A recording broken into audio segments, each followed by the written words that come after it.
Hi everyone, welcome to my channel. ఈరోజు మనం ఎంతో జ్యూసీగా ఉండే రవ్వ లడ్డు తయారు చేసుకుందామండి. దానికి కావాల్సిన పదార్థాలు చూపిస్తాను. ముందుగా ఒక కప్పు రవ్వ, ఒక హాఫ్ కప్ కొబ్బరి, పచ్చి కొబ్బరి, ఒక కప్పు పంచదార, కిస్మిస్, జీడిపప్పు, కాచి చల్లార్చిన పాలు, నెయ్యి. ఇందులో స్టవ్ వెలిగించి ఒక గిన్నె, కొంచెం వెడల్పుగా మందంగా ఉండే గిన్నె పెట్టుకోండి, లేదంటే మాడిపోద్ది రవ్వ. ఇప్పుడు ఇందులో నెయ్యి వేసుకుందాం.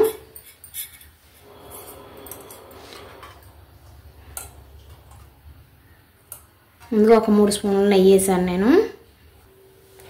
జీడిపప్పు అండి, మీ టేస్ట్కి ఎలా ఎక్కువ కావాలనుకుంటే కొంచెం ఎక్కువ వేసుకోండి, తక్కువ కావాలనుకుంటే తక్కువ వేసుకోండి.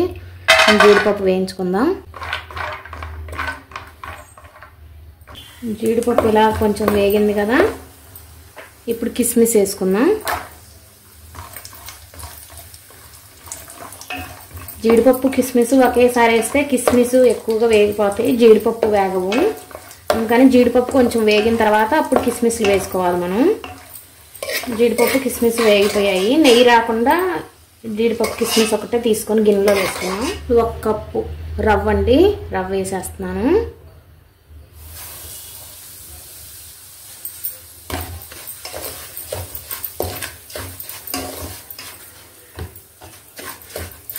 రవ్వ సిమ్లో పెట్టుకొని బాగా వెడల్పుగా ఉన్న గిన్నె అయితే ఇలా కలుపుకోవడానికి బాగుంటుంది. సిమ్లో పెట్టి బాగా మంచి స్మెల్ వచ్చే వరకు, కలర్ వచ్చే వరకు వేయించుకోవాలి. లేదంటే రవ్వ లడ్డు పచ్చి వాసన వచ్చి టేస్ట్ బాగోదు.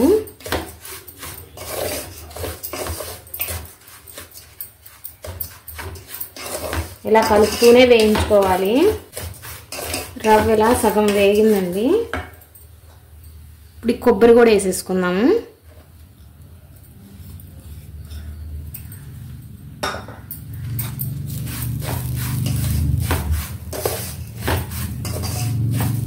మీకు ఇంకా టైం ఉంటే కొబ్బరి రవ్వ 2 కలిపేసి ఒక 1 అవర్ పక్కన పెట్టేసేయండి. అప్పుడు కొబ్బరిలో ఉన్న తేమంతా రవ్వ పీల్చుకొని వేయించేటప్పుడు చాలా బాగుంటుంది.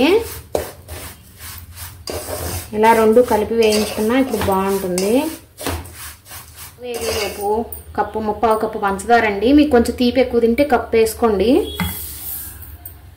3 యాలక్కాయలు, ఇవి మెత్తగా మిక్సీ పట్టేసుకుందాం, పొడి చేసుకుందాం. రవ్వ ఇలా కలుపుతూ వేయించుకోవాలి. కొబ్బరి రవ్వ బాగా వేగిపోయినాయి, మంచి స్మెల్ వస్తుంది. చూసారా, కొబ్బరి కూడా అంతా కలర్ వచ్చేసింది, రవ్వ కూడా కలర్ వచ్చేసింది మొత్తం. ఇప్పుడు గ్యాస్ ఆఫ్ చేసేసి ఇది వేరే ప్లేట్లోకి తీసేసుకుందాం.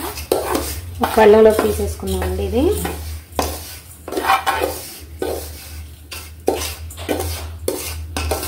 మనం పంచదారను యాలక్కాయలు కలిపి మిక్సీ పట్టుకున్నాం కదా, ఇది కూడా ఇందులో వేసేసుకుందాం. ఇది కలిపేసుకుందాం.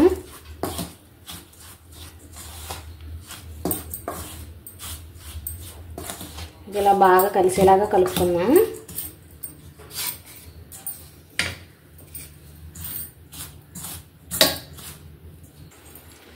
బాగా కలిసిపోయింది కదా.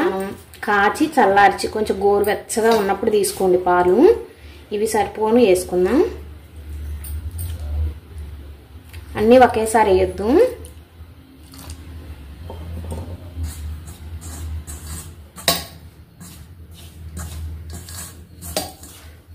కొంచెం వేసి పాలు ఇలా కలిపేసి పక్కన పెట్టేద్దాం కొంచెంసేపు.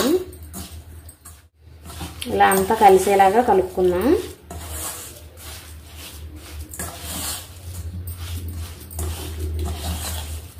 బాగా కలిసిపోయింది కదా.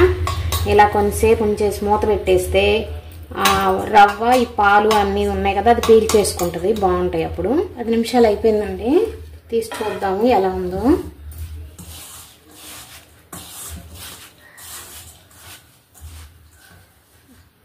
ఆరిపోయింది పూర్తిగా. ఇలా ఉండకొస్తుందో లేదో చెక్ చేసుకుందాం. ఇలా ఉండకొస్తుందండి. ఇప్పుడు మనం వేయించి పెట్టుకున్న డ్రై ఫ్రూట్స్ ఉన్నాయి కదా, ఇవి కూడా వేసేసుకుందాం.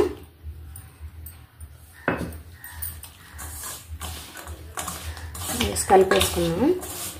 మీకు ఇలా కలుపుకోవడం ఇష్టం లేకపోతే ఒక్కొక్కటిగా పెట్టేసుకోండి వండ చుట్టేటప్పుడు. నేనైతే కొంచెం డ్రై ఫ్రూట్స్ ఎక్కువ వేస్తాను, అందుకని కలిపేసేస్తున్నాను.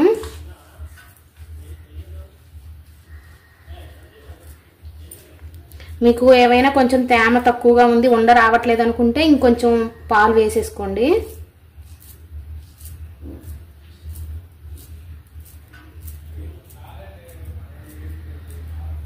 ఇలా ఉండలన్నీ చేసి పెట్టుకుందాం. రవ్వ లడ్డూలు రెడీ అయిపోయినాయండి. నాకు ఒక కప్పు రవ్వకి నాకు 15 లడ్డూలు అయ్యాయి. ఇవి వారం రోజులైనా కూడా ఫ్రిడ్జ్లో పెట్టకపోయినా కూడా అలాగే ఉంటాయి. చాలా టేస్టీగా ఉన్నాయి కూడా. నేను టేస్ట్ చేసి చూశాను కూడా ఆల్రెడీ, చాలా బాగున్నాయి. మీరు కూడా ట్రై చేయండి. అలా వచ్చాయో నాకు కామెంట్స్లో చెప్పండి. మీకు ఇంకేమైనా వంటలు కావాలంటే నాకు కామెంట్స్లో పెట్టండి. మీకు కావాల్సిన వంటలు నేను చేసి పెడతాను.